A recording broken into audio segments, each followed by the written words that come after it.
স্বাগতম জাদু শহরে।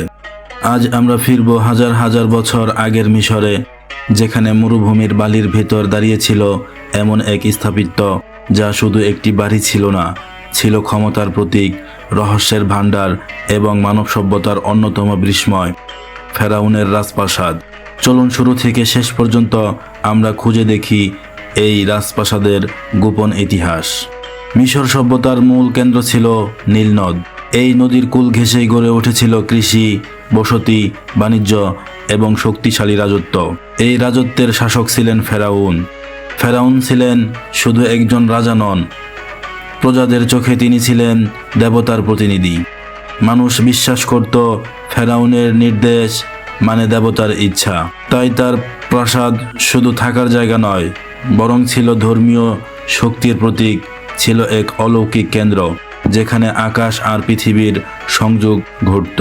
ভাবুন তো, আপনি যদি সেই সময়ে হেঁটে ঢুকতেন ফেরাউনের প্রাসাদে, তাহলে কি দেখতেন? প্রথমেই আপনার সামনে ভেসে উঠত বিশাল এক প্রবেশদ্বার। দুই পাশে দাঁড়িয়ে আছে সিংহ বা দেবতার বিশাল ভাস্কর্য।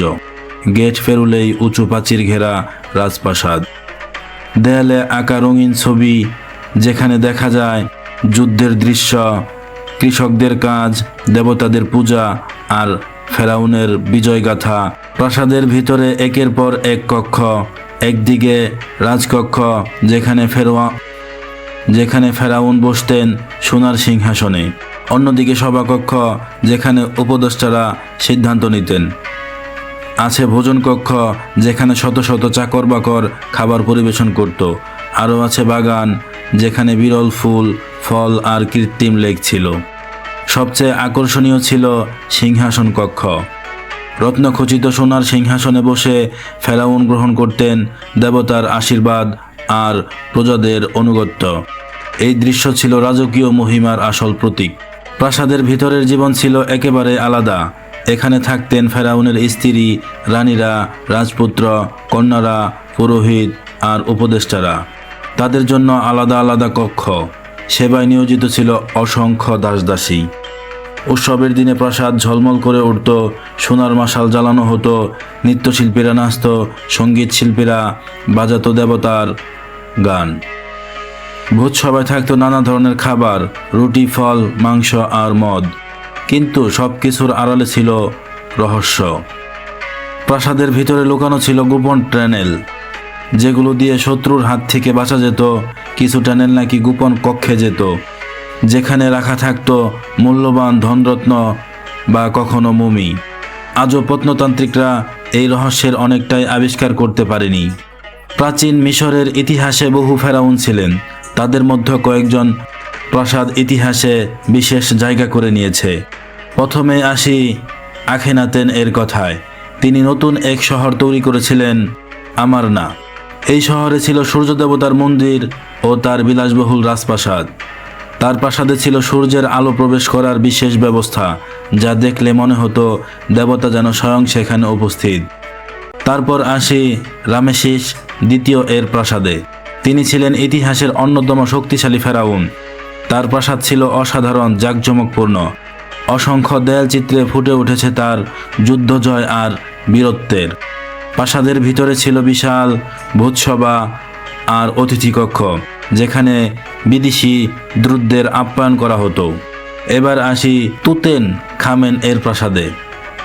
তার প্রাসাদ তুলনামূলক ছোট হলেও সেখানে পাওয়া গেছে অসাধারণ অলংকার, আসবাবপত্র আর শিল্পকর্ম।